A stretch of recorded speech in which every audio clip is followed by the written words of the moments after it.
Good afternoon and welcome to almost the last session of our conference. And I would like to open with this session by talking about a success story of resistance and protest against an attempt to postpone the election date.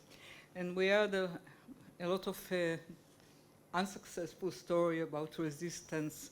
And this story relates to one talk that we heard yesterday about an African country, Senegal. In January and February 2014, recently, Senegal experienced a profound political crisis when the president, Macky Sall, attempted to delay the presidential election. The crisis began when the Constitutional Council disqualified opposition leader and tried to postpone the election date that was meant to be in February. Citizens immediately responded with widespread protests, viewing the potential election delay as a direct threat to democratic processes. Young Senegalese took the street in major city expressing their anger about the through demonstration that were met with significant government repression. The protests escalated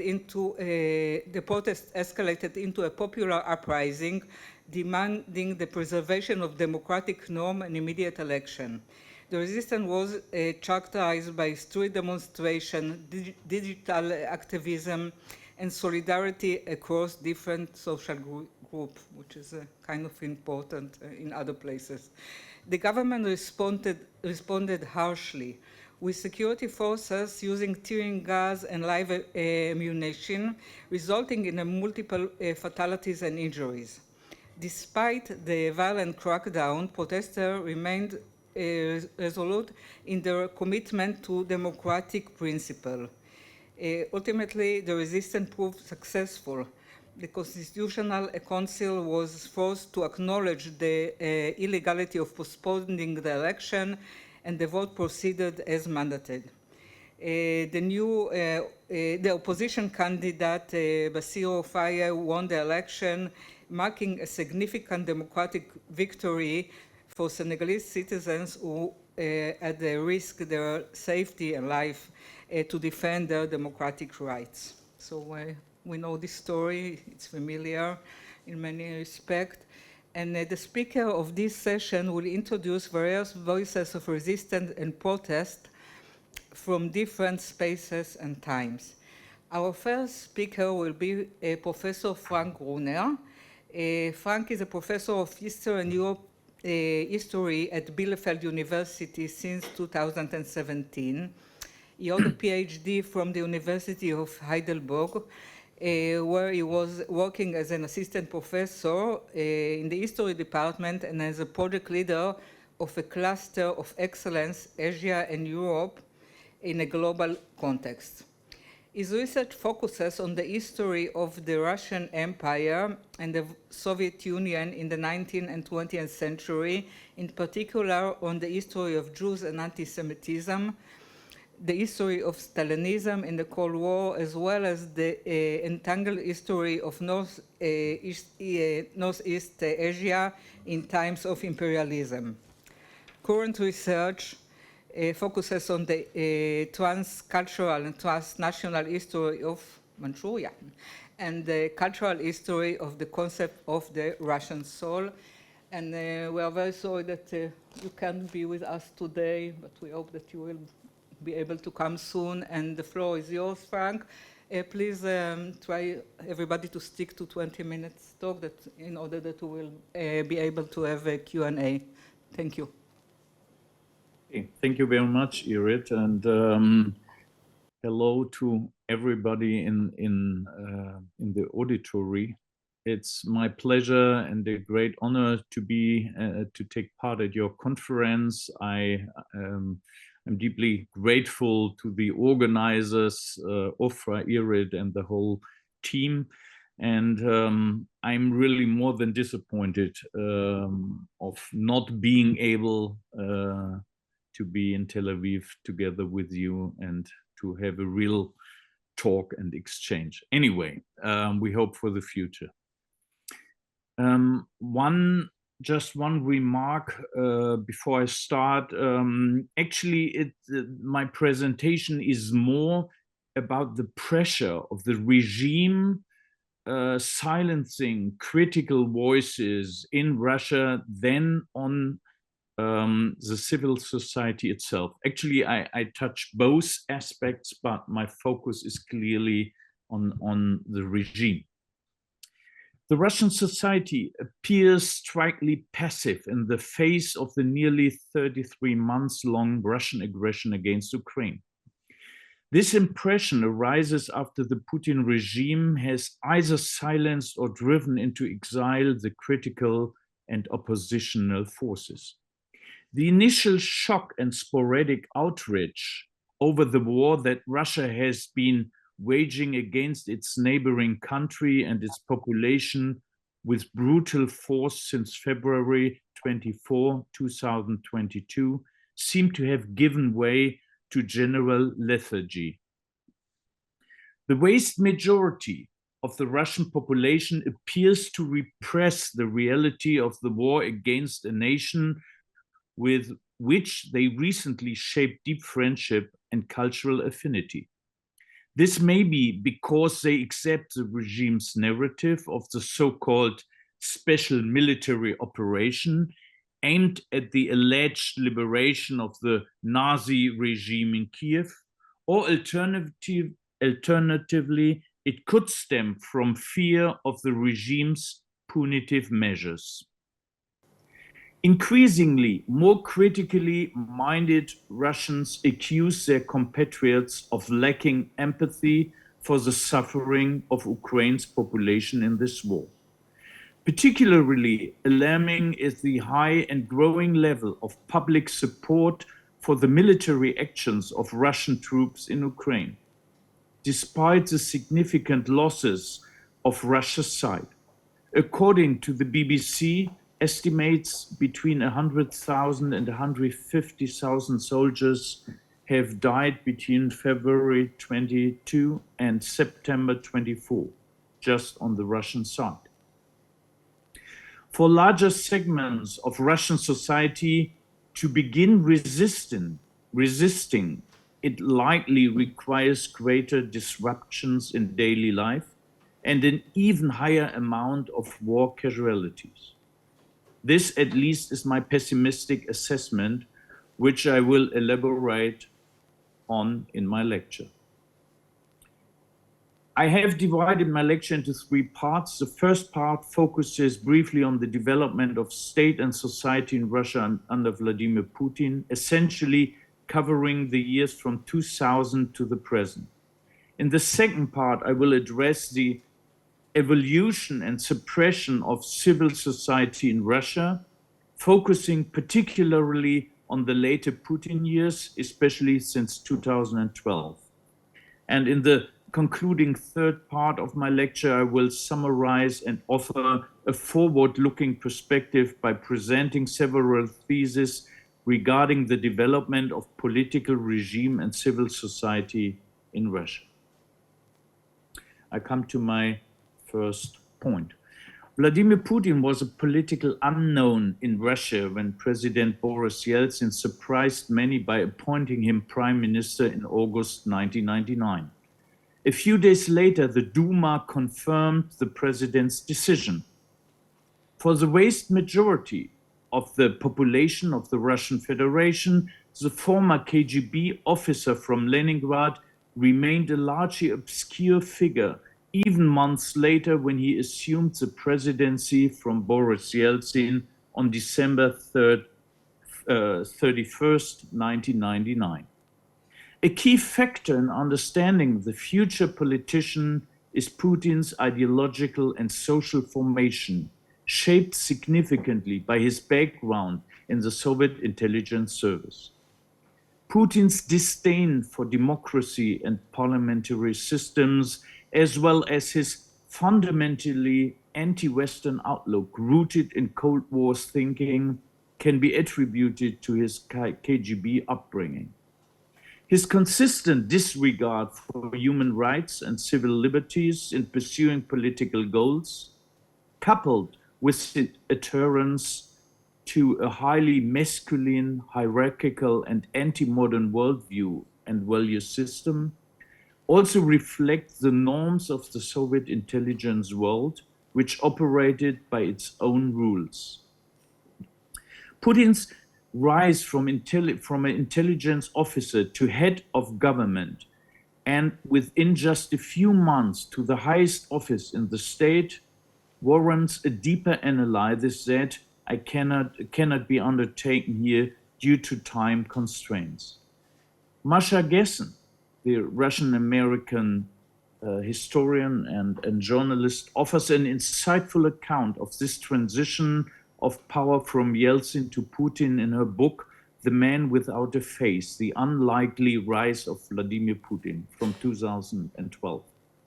Gessen leaves no doubt that Putin's meteoric rise can primarily be attributed to three factors. First, the dramatically declining popularity of the ailing President Yeltsin, whose erratic and arbitrary governance style had severely damaged his reputation domestically and internationally, in particular in his second period. This was exacerbated by frequent allegations or evidence of Yeltsin's alcoholic problems, making a third term inconceivable. Second, the perception of the bland and unremarkable Putin could serve as an ideal projection of the public's desires. And third, the mistaken belief among Yeltsin's inner circle, the so-called Yeltsin family with the oligarchs and influential figures of their time, that Putin would be easily manipulated to serve their own interests. It is well known Putin did not settle for being a mere figurehead in the highest office of the state. Instead, he expanded his power base through primarily two strategies. The first, crafting a specific public image of himself as a decisive, action-oriented politician. This image portrayed him as a strong man, a real leader who avoided neither private nor political conflict, a born alpha male and leader. And second, leveraging existing political conflicts or creating new ones in which he could present himself as capable of defeating internal or external enemies for the benefit of Russia. See the example of the Chechen War, which was mentioned yesterday. Both approaches not only reveal specific aspects of Putin's character, but are also tied to classic KGB operational methods. Moreover, Putin's macho presentation of a strong man served a clear political agenda. Masculinity, physical fitness, and the leader's strengths became guiding principles for the Russian state and its people. After the perceived humiliation of the Soviet Union's collapse and the loss of international prestige as a great power, Russia was to reclaim its former strength. For Russian society, this translated into a normalization and promotion of misogyny and homophobia, which were not unfamiliar phenomena in Soviet and post-Soviet society, but became increasingly communicated and practiced by the Putin regime.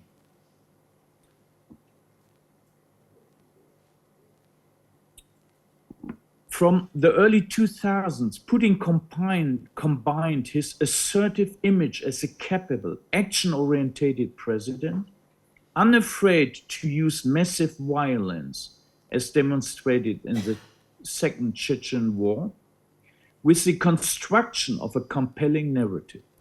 This narrative significantly bolstered his popularity and secured his personal power.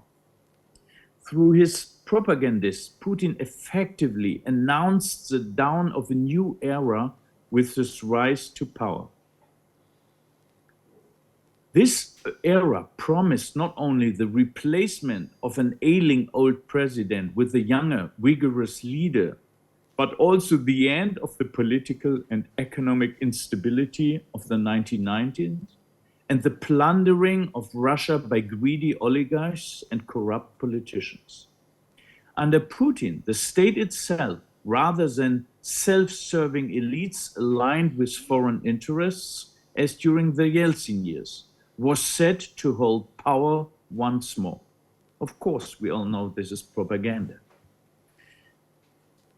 The political system that emerged under Putin in just a few years can be best described as a hybrid between an authoritarian regime and a mafia-like structures. And I talk about the years before 2012.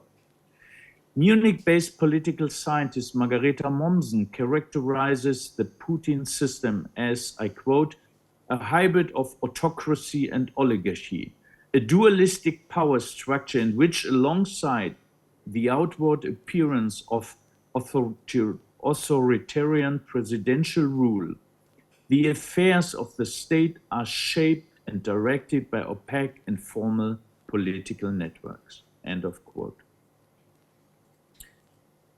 So we can say that the attempts to bridge the divides of what the society was expecting from the new president or the regime and the interests of the regime, we can see 2 points. First, material incentives, providing financial benefits such as raising living standard, wages, pensions, and so on.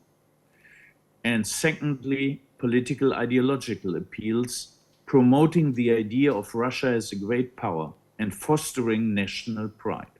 In this context, the West serves as a hostile counterpart, and the discrediting of democracy and Western values plays a central role in this context. I come to my second point. Civil society. So what do the Russians think about their president?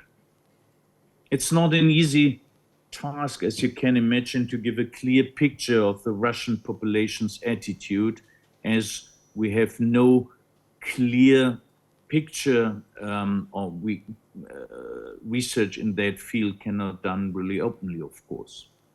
Despite the regime's narrative, increasing numbers of Russians are becoming aware of the war's existence through eyewitness accounts, social media, the internet, or the heavily distorted portrayals in state-controlled media. Currently, a large majority of the population appears to support President Putin, and regarding the war against Ukraine, broadly subscribes to the regime's narratives. According to the Levada Center, an independent public opinion research institute in Russia, this is a curiosity that it still exists, a significant majority of the population supports the military action of Russian forces in Ukraine, with approval increasing since the war began.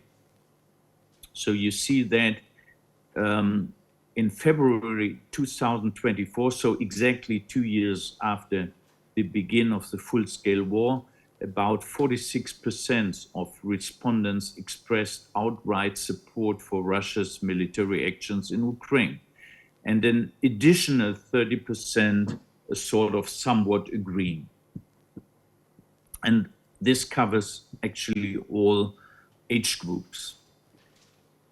And a recent survey from early November 2024 found that 67% of the respondents believe that the country is moving in the right direction. And of course, this goes together with a high approval of Putin himself in the ratings, which currently indicates a rating about 85% for Putin. So you see, from 2022 or late 21, before the war, until now, the popularity of Putin increased significantly. And also here another picture, what I told you, that people think that the country and the politics is moving in the right direction, also is a clear increase. And finally, the mood of the people, which seems to be very surprising to me in the first hand, but has some substantial reasons, that even the mood somehow seems to be much better than we would expect.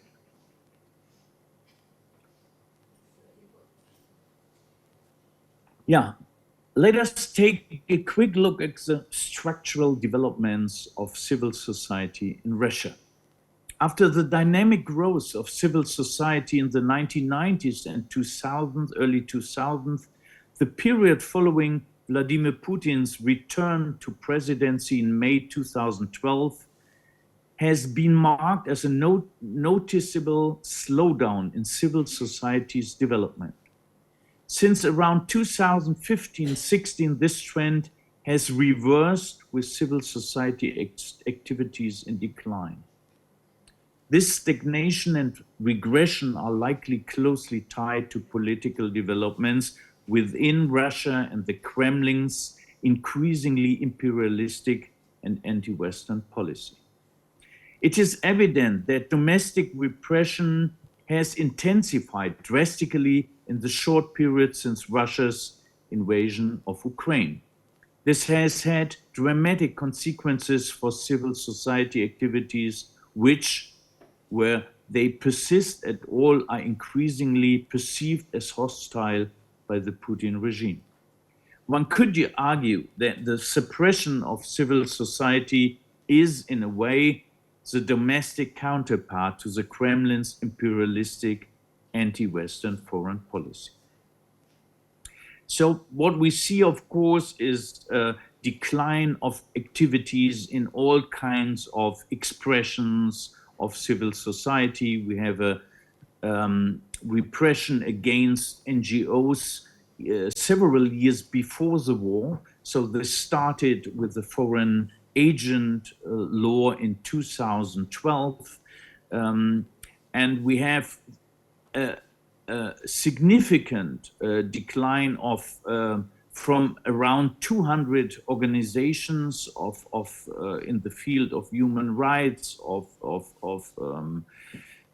many other fields of civil society until Frank, today. Just to let you know that you have another like 3 or 4 minutes, okay? Okay. Thank you. Thank you. So we have a clear result resulting the repressions. Of course, we can say that civil protests and acts of disobedience are still take part. We have many evidence for that by individuals or smaller organized groups, but they hardly can connect with broader parts of the society.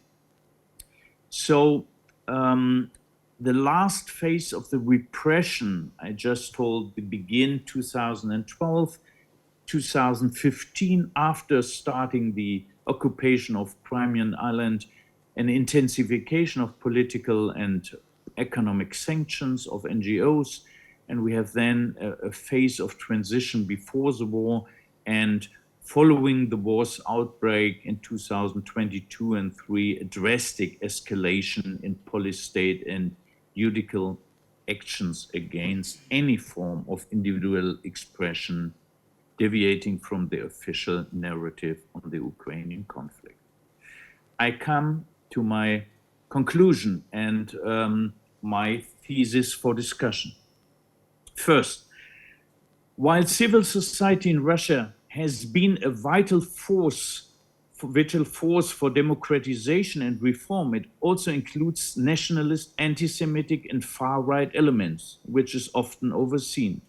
This diversity challenges the often idealized normative Western perception of civil society as inherently progressive or democratic.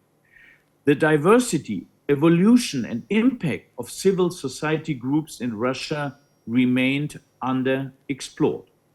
Second, Boris Yeltsin's reforms brought significant democratization and economic growth, but also centralized presidential power and eroded trust in democratic institutions. To a certain extent, Yeltsin's governance created in such a way the conditions for Putin's way to power and authoritarian rule in Russia. Third, Vladimir Putin emerged as a symbol of stability and strength for a disoriented post-Soviet society. From this, it could be concluded that the hopes and expectations of the population, namely societal demands for stability and national pride, at least partly shaped the authoritarian regime that followed. Putin's consolidation of economic resources, especially in the energy sector, strengthened his grip on power. The growing concentration and control of economic assets in state hands was crucial to the regime to establish autocratic rule and ensuring oligarchs' dependency on state power, meaning on Putin himself. Putin's regime is characterized by nationalism, a cult of masculinity that promotes sexism, including misogyny and homophobia, and an autocratic style. At the same time, these elements shape the regime's internal and external enemies. The concept of civil society associated with the democratic values and practices of Western society is inherently opposed to the authoritarian principles of Putin's regime. In views civil societies as inherently oppositional to its authority, systematically suppressing and infiltrating independent organizations. And my last two theses. The role war serves as a powerful mobilizing factor for society, but I can say that for years the regime has ideologically primed the population through state-controlled media for a conflict with Ukraine and the West while silencing critical voices. So under the current conditions, it is difficult to see which strategies could counter the dominant influence and foster critical thinking within Russian society. And my final eighth thesis, Russia's civil society is undoubtedly in a critical state. Civil society actors are largely isolated in society, although the use of new social media offers in principle opportunities for independent action and interaction. So I think it will take a breakdown of the Putin system for the chance of a re-emergence of civil society in Russia. Thank you very much. Thank you so much, Frank. Please stay with us to hear the next lectures and then the Q&A. Our second speaker will be Professor Ayelet Harel. Ayelet is a professor of political science in Ben-Gurion University, a conflict management and resolution program, and the Department of Politics and Government. She is also serving as the Vice Dean of the Faculty of Humanities and Social Sciences. In this role, she is dedicated to promote research in Ben-Gurion University. Her research is located in the intersection of politics, conflict studies, and feminist international relations. Her book, Breaking the Binaries of Security Study, which was published by Oxford University Press, was awarded, award that you will tell his name, I don't know, and received numerous favorable reviews. Her current research focuses on conflict and trauma, democracy in deeply divided society, narrative of women in combat roles in military worldwide, as well as agency among women in minority community during interactable conflicts. She won several prizes of excellence in research and teaching, including the Association of Israel Studies Young Scholar Award and World Prize for the Inspiring Professor. Harel is a mother of three, which is very important, and a scholar and activities which I identify with all. A topic, I forgot to say it, frank topic, so I will say it now, although you can come and, okay. I'm very excited to be here, and I'm grateful for the organizers for this amazing conference. And I have to say, I admit that I'm excited because I'm a graduate of Tel Aviv University. I was graduating like a while ago in political science and also in history and East Asia, so it's nice to be back. And also, it's a very, very interesting experience to be in a panel about protest and democracy, and we're in a good company with Russia and Iran, so good luck with that. Let us begin, and I prepared this talk for international audience, although I think that Israelis will be more familiar with some of the terms that I'll be using. So, if I would like to start, I would just mention that in general, the first associations that come to our mind when we think about militaries, they may be equated with militarism, hierarchies, and armed conflicts, right? And when we think about parliaments, we automatically think about democratic regimes associated with civic ideas, deliberation, the rule of law, and separation of powers. This is the first associations that come to our mind when we reside in a democracy. Now, in Israel, in 2023, we witnessed a reverse trend, which was both interesting and painful. Now, I have to say that Israel is a militarized state. It's often involved in armed conflict, both offensive and defensive alike.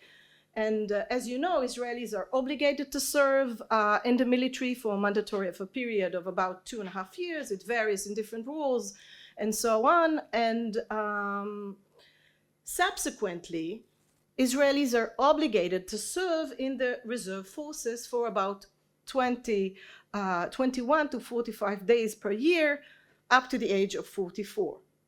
Now, many veterans choose to continue to serve in the reserves for even longer periods. So it's quite acceptable in the Israeli society. Now, we have some exemptions that we know: ultra-Orthodox Jews, Arab citizens, some of the men volunteers, we have religious women, but these are the main rules. And we also have to remember that Israel is also a deeply divided society. Now, we need to remember that in 2023, we have a very interesting phenomena in which there were anti-democratic processes that were led by the government that was elected in a democratic process. And this letter, penned by more than 1,000 reserve officers, said that the legislation which allows the government to act in an extremely unreasonable manner will harm the security of the state of Israel, will break the trust and violate our consent to continue risking our lives, and will very sadly leave us with no choice but to refrain from volunteering for reserve duty.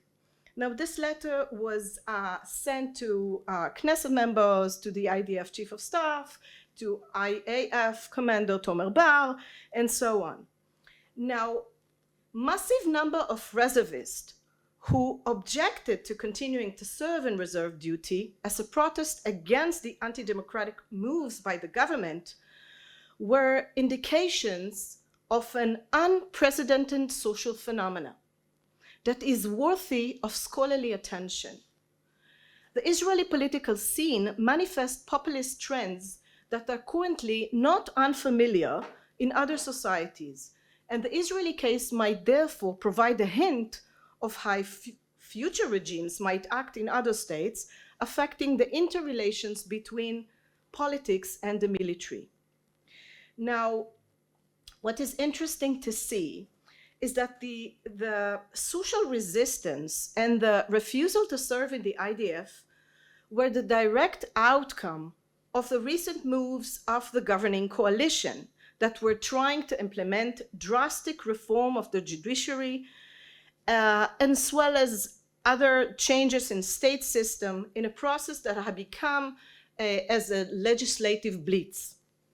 Now, the coalition claimed that the Supreme Court has too often acted against far-right interests, for instance, by preventing some construction of Israeli settlements in the occupied West Bank, or by striking down some certain privileges granted to ultra-Orthodox Jews, such as exemption from the military service, and so on and so forth. Now, the legislative steps spearheaded by the current Israeli government have significant implications for societies, for the regime, and for the entire system.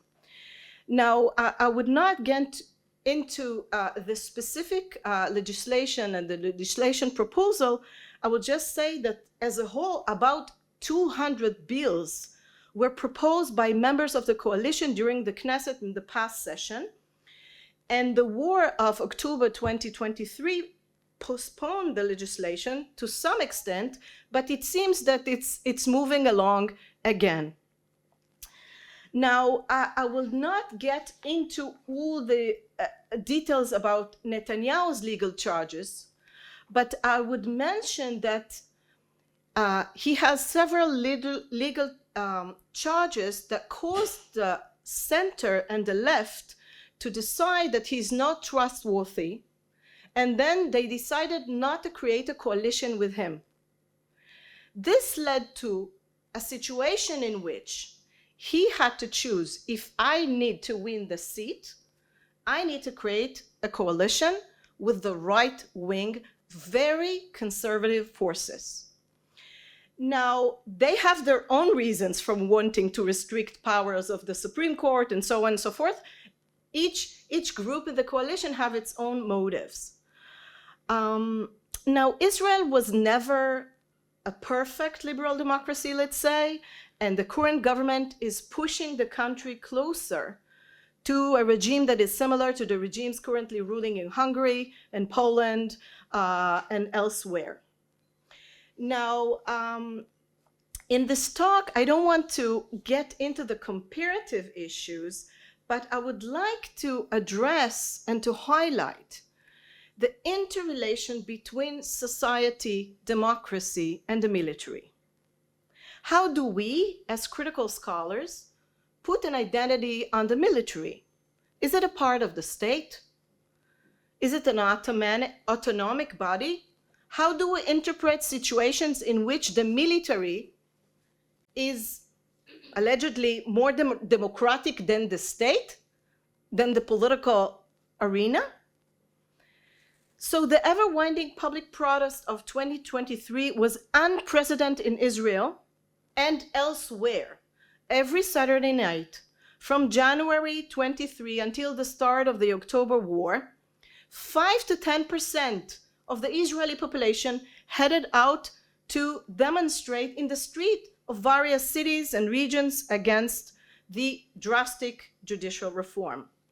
Among the protesters, and this is the interesting part, were many people serving in the reserve forces and many former generals. Now, it is very, very interesting. These opponents of government policy voiced their protest, saying loud and clear that if the legislation continues, they would not serve unless war would erupt. Many of them had indeed already quit the reserves, only to return at the beginning of the war. And thus, without intending to do so, the army, or at least part of the army, has become a political player in the political struggle currently taking place in Israel. Now, we have to, wait, it's moving? Yes, it is moving. So we had to also address the issue that Israeli society sanctifies national security and attributes far more significance to it than to most civilian matters. So, for example, when we hear political scientists, when we hear historians, when we hear feminist scholars, when we have legal scholars coming and protesting against the policy of the government, the public is not listening. When they see a general, a former Shin Bet commander coming and saying, this is very dangerous, then the public see it as a more serious issue. And criticism voiced by veterans and general generated both interest and impact. And one reason for this imbalance is the fact that the military service is considered an important part of citizenship, and the political capital of military clarifications transfers to civilian sphere, even more than professor at the university, sorry. But this is really important to say. So when we see, for example, Nadav Argaman, the former head of the General Security Services, sitting in Uvda and saying, I'm serving the kingdom, I'm not serving the king. And you see generals are recommending of refusing to serve. This is very serious, and this is something that was not happening before. Now, I need to say it clearly that refusal to serve in the military is not a new phenomenon whatsoever. You know, we are familiar with those who refuse to evacuate settlements. On the one hand, we see those who refuse to, let's say, serve in the occupied territories on the other hand. But this is something completely different, because those were saying, I am serving the state, I'm serving Israeli democracy, I'm concerned of what's happening here, and I need to raise a red flag. And this is very, very important for us to understand. And they indicate that they have total obligation to the country and to the military. And they were actually not refusing to serve in a specific front. They were not criticizing violence. They were not criticizing the use of force. They were contributing to the protest in sense of, look at this government. They are ruining our state. They are ruining the rule of law. They are ruining the separation of power. And that was different than any other protest that was there. So you can see the letter of the pilots. We are not disobeying an order, they say. We are signaling that we will not serve under a dictatorial regime. Somebody is trying to change the basic contract under which we enlisted and were willing to risk our lives. Our heart is torn just by thinking about not defending our country, and the current phase entails only refraining from training, not from operational activity. Our action is authentic and da-da-da-da-da. So we can see that all those who were refusing to serve just came back immediately when the war erupted. And though it was a very, very intense period. Now, if I would like to sum up in that sense, I think that what I would like us to think when they discuss these processes in Israel, in countries with dictatorial regime, let's say, soldiers who disobey rules and orders often receive wide international recognition. Those who refuse to serve for autocratic regimes are becoming heroes in the eyes of others. they often pay a heavy price. Now, Israel, for now, let's say, it's not a dictatorship, but we need to think about these processes and what could happen next. Also, I also want to say that it is clear that a soldier naturally cannot decide for his or herself, like if he's obeying this order or the other one, unless it's a really, really serious issue. Usually there's hierarchy and soldiers obey because this is what they do, okay, mostly. But the most important thing here is that the generals decided that the whole process of anti-democratic processes is not democratic and we should not obey. This is important. Now, moreover, I would like to say that in general, generals are not supposed to be involved in politics, right? When we think about it, generals should offer, I don't know, like tactical, operational activities. It will be best to attack here. It would be best to defend here. Not exactly to say, okay, we need to do A, B, C in terms of policy matters. And what we see here, because of the severe conditions that were happening in Israel, that it seems to me that there was a problem in how we make the division between society, the military, and the state. And we need to understand that these veterans are also, they're civilians on the one hand, they're part of society, but they're also soldiers, so are part of the military and the state. So they're like in this in-between stage. And I think that in times of extreme measures, the rule and the changes of the rule of the game, it seems that Israeli society must remain on guard, just as senior figures, both in the defense force, in the public sphere as a whole, they need to remain on guard because they are considered as the responsible adults in our society. And I think on the one hand, it's a good process, but on the other, it's quite troubling. Really? Do we want the general to decide what will be the future of this country?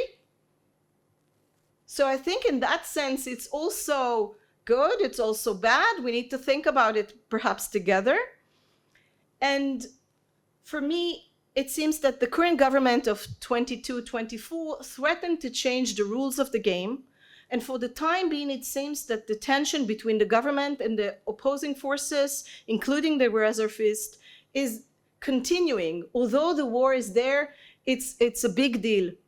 Now, in the face of political processes of change into populist politics and identification of the far-right politics in many countries around the world, scholars of militaries and critical security studies, as well as history, should ask themselves whether militaries will construct and secure newly evolving regimes, or whether they will be questioning the suitability of unpopular or populist regimes. It's a big deal. How should we react to attempts of other leaders to replace the leadership of the military? We can see that in Hungary already. Do we want to see militaries and veterans involved in shaping societies in the near future? These are questions that we need to ask ourselves when we think about democracy, and for all those actors whom democracy is close to their hearts and minds. Thank you.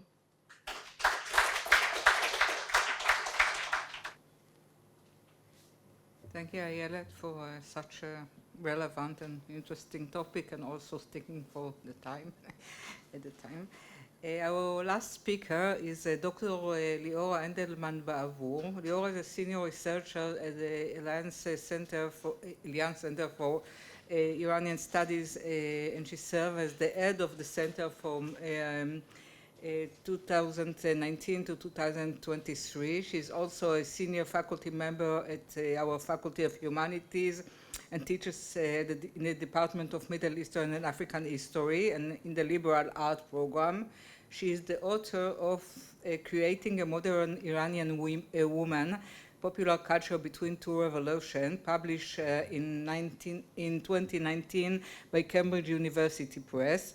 The book won the Latifa Yarshtar, I don't know, award for the Association of Iranian Studies in 2022. She edited a collection of essays of Iran Then and Now, published by Kibbutz HaMe'uchad in 2017, and also co-edited with David Menashri, Iran Anatomy of Revolution. She served as the editor of the ASIS Iran Pulse and also a research fellow at Signal Group and a member of the Forum Dvorah. Her article, A Man for All Seasons, Mossadegh's Images in the Legacy of Contemporary Iran, was published last month in IJMES, and I think the topic of Iran is, we didn't talk about it in this conference, we talked about Russia and Israel, but we are very curious to hear about Iran.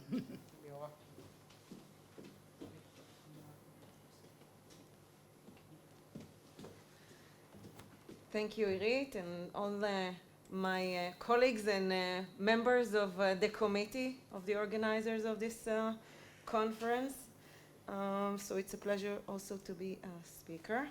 2 years, 2 months, and 10 days have passed since the death of Mahsa Amini following her violent arrest by the morality police in Tehran. Her death sparked a wave of protests in a scope unprecedented in the Islamic Republic since 1979. These protests, which began in September 2022 and continued into 2023, reflected widespread dissatisfaction with the failed policies of the Islamic Republic in addressing the economic and social struggles facing many of its 90 million citizens. The protesters adopted a slogan, "Woman, Life, Freedom," marking a revolutionary moment in an ongoing and persistent struggle of women in Iran for change. News and human rights organizations reported over 500 people were killed in the weeks after Amini's death, including dozens of women and children. More than 20,000 were detained or imprisoned. Others were beaten, tortured, or raped. Some reports indicate that over 120 protesters had been blinded by the Iranian security forces using shotguns and paintball guns. In the study of social movements, we often separate the message from the medium, the protest from the protester. In traditional protest analysis, scholars would often separate these two elements for clarity and understanding. They might focus on the message, what the protesters are saying, or the medium, how they are expressing it. For instance, one might study the effectiveness of a particular, sorry, just a second, jumped.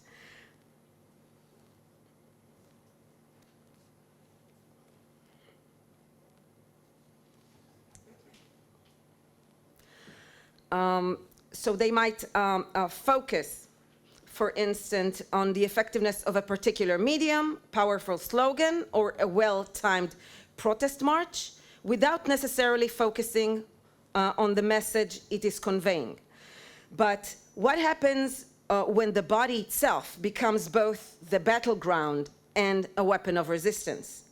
The Iranian women's movement, ignited by Amini's death, offers a powerful example of how the female body serves a dual role in protest. It is both the target of state control and a tool of defiance. It's important to note that the use of the body in protest as a form of resistance is not new in the sense that it has historical precedents, such as with the suffragists and other social movements that use the body to challenge authority. What makes the Iranian women's movement distinctive is how this method of resistance is evolving in modern contexts. This context is shaped by unique technological, political, and cultural factors that amplify the impact of bodily protest. These contemporary elements, particularly digital media, state control, and global solidarity, reshape how the body is used as a symbol and a form of resistance. Within the women life freedom protest, we've witnessed a shift from spontaneous bodily acts of defiance to more deliberate, choreographed performances of resistance. This evolution, as I will soon show, reflects ways in which the body is used to communicate political dissent, particularly in a highly repressive environment where traditional forms of protest are severely restricted. What we're seeing is the body itself becoming a form of protest, expressing resistance through both physical action and symbolic presence. To understand this transformation, we can turn to the framework suggested by Orna Sasson-Levy and Tamar Rapoport. In their work, Body, Ideology, and Gender in Social Movement, they examined the vital role of the body plays in protest, mainly from a gendered perspective. Their framework helps us understand how the female body in Iran's uprising serves both as a primary subject matter of protest and organization and as a carrier of political action. Sasson-Levy and Rapoport introduced two key concepts: the instrumental body and the communicative body. The instrumental body refers to instances when the body is used as a tool for action, actively engaged in physical acts of resistance, such as blocking roads or engaging in direct confrontation with the state. It's about using the body to disrupt the existing order. On the other hand, the communicative body refers to the body as a medium of communication. In this case, the body conveys a message through appearance, behavior, or symbolic gestures. It's not necessarily about physical confrontation, but about expressing resistance and making a statement through visibility and symbolism. One notable trend within the woman life freedom movement was manifested in direct bodily protest. It unfolded in schools where young girls defied state mandates by removing their hijabs, the veils, and documenting their protest. In numerous instances, schoolgirls photographed themselves from behind, their faces are hidden, their hair free without scarves. These images often captured them standing in classrooms facing the school board, sometimes with protest slogans written in Persian on the board. In some cases, the girl made symbolic gestures, flashing peace signs, raising their middle fingers towards portraits of Khomeini and Khamenei, the spiritual leader and the founding father of the Islamic Republic, that were hanged on the walls. In this setting, the instrumental body directly challenges state authority, especially in spaces of ideological control, such as schools. The hijab, enforced by the government, becomes a symbol of oppression in these intimate settings. By taking off the hijab, these young women or girls use their bodies to physically reject state mandates, an act that is not only an individual defiance, but a direct attack on the regime's control over their identities and freedom. However, the body also operates as a communicative body in this act of resistance. When these schoolgirls expose their hair, often accompanied by a gesture of defiance, it creates a powerful visual narrative that resonates across generations. The schoolgirls are not only rejecting the hijab, but also positioning themselves within a broader legacy of resistance. By documenting these acts through photos and videos, they connect their personal resistance to a larger intergenerational movement of protest. Their bodies communicate a collective message that resonates not just in the moment, but also as part of an historical continuum of struggle. Another form of direct bodily resistance emerged in the streets, where some women burned their headscarves or tore them to shreds. Others waved their headscarves on poles. This type of protest gained iconic status, In December 2017, when Vida Muvached stood atop a utility box on Tehran's Revolution Street. She removed her headscarf, tied it to a stick, and waved it silently in protest. This bold act earned her the nickname the Girl of the Revolution Street and became a symbol of resistance, inspiring similar actions across the country. In both cases, these acts transformed what is typically a personal garment into a public symbol of rejection. The instrumental body performs an irreversible act, destroying the garment, a literal tearing away from the regulations imposed on them. It's a refusal to conform, a rejection of the regime's control over their bodies, which cannot be undone or retracted. At the same time, these incidents also formed a communicative act. As these women set fire to their scarves, they created moments of collective resistance that, when captured on camera, resonated far beyond the individuals involved. These images of public defiance circulated widely, and the fire itself became a symbol of broader societal rejection. When documented and shared, these acts inspire others to participate, fueling further defiance and spreading the protest movement. While the protests within Iran primarily involved localized direct acts of resistance, where the body confronted state power in intimate everyday spaces, the power of these bodily performances didn't stop at national borders. It expanded and evolved as the movement gained traction beyond Iran, where the communicative body continued to amplify the struggle, creating a global dialogue of solidarity. One of the most powerful examples of this transnational amplification can be seen in the solidarity performances staged by Iranian women and also men in the diaspora. These performances involved symbolic acts such as cutting hair or shaving it. Some women painted their hands or faces red. Such acts were not merely physical gestures, they represented a communicative body that bridged the gap between the protesters in Iran and those outside the country. The instrumental body in these instances also served a political function, as cutting one's hair was a powerful statement of solidarity with those in Iran who are defying the same system.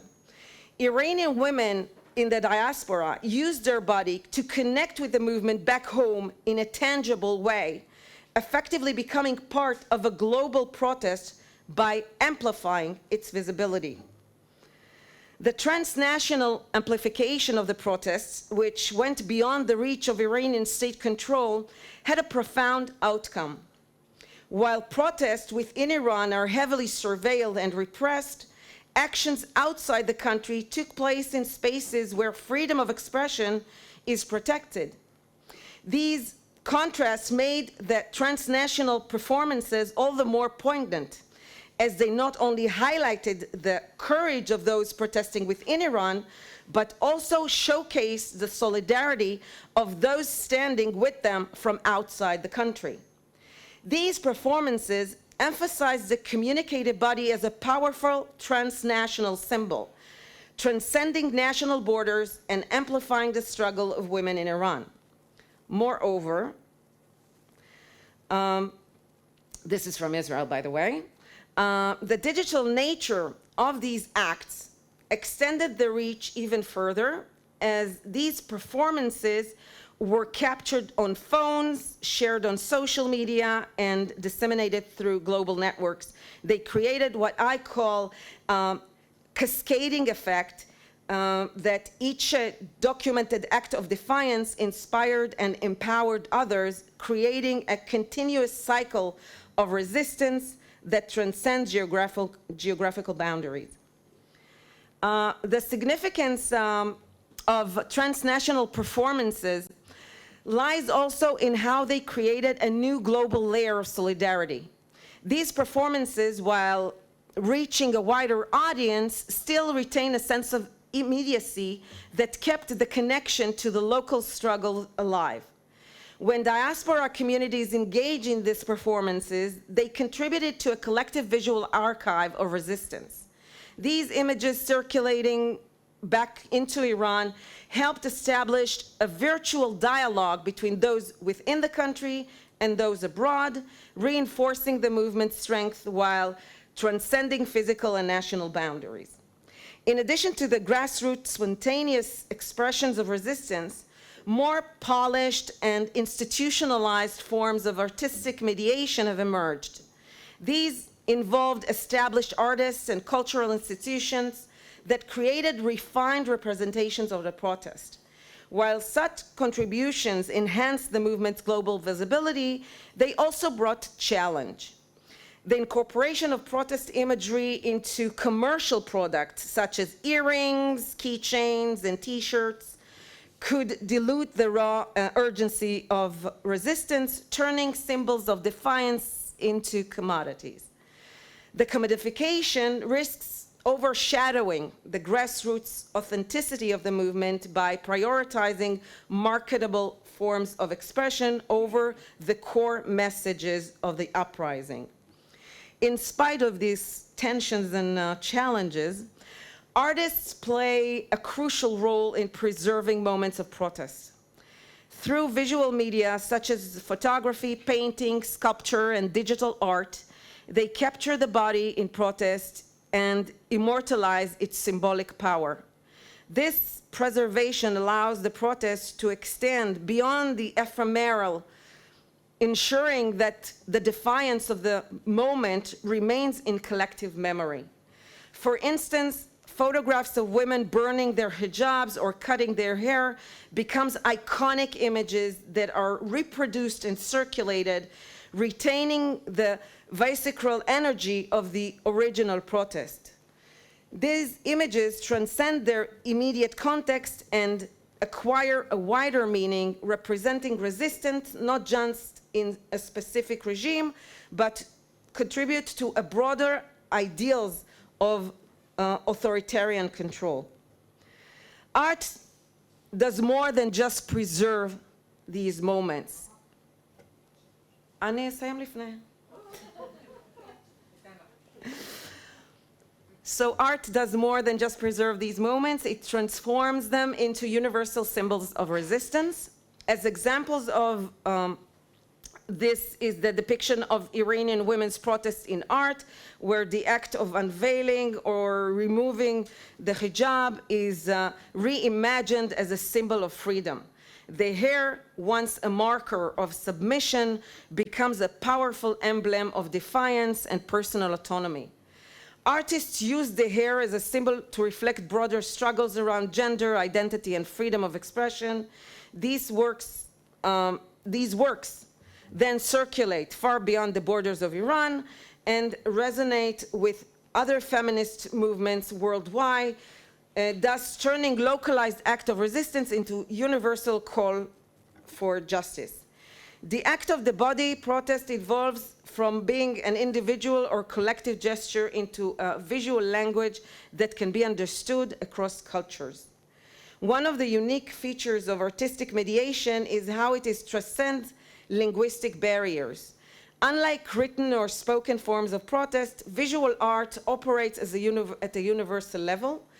Its meaning can be understood globally, regardless of the language or nationality. Artists who depict these acts of protest, whether it's women with her hair flowing freely in the wind or a defiant stance captured in a painting, create a dialogue that connects activists, artists, and audiences worldwide. Interestingly enough, these artistic expressions are not static. They feed back into the protest movement itself, strengthening and re-energizing it. The artwork created by artists becomes part of the protest cultural currency. It circulates on social media platforms, in public galleries, and in alternative media, often inspiring new acts of defiance. What's fascinating is that the art doesn't just document protest, it becomes a form of protest in its own right. In essence, the body of protest, once captured and reimagined by artists, takes a life of its own. It is not only preserved, but also transformed and amplified, becoming a symbol that transcends both time and place. To conclude,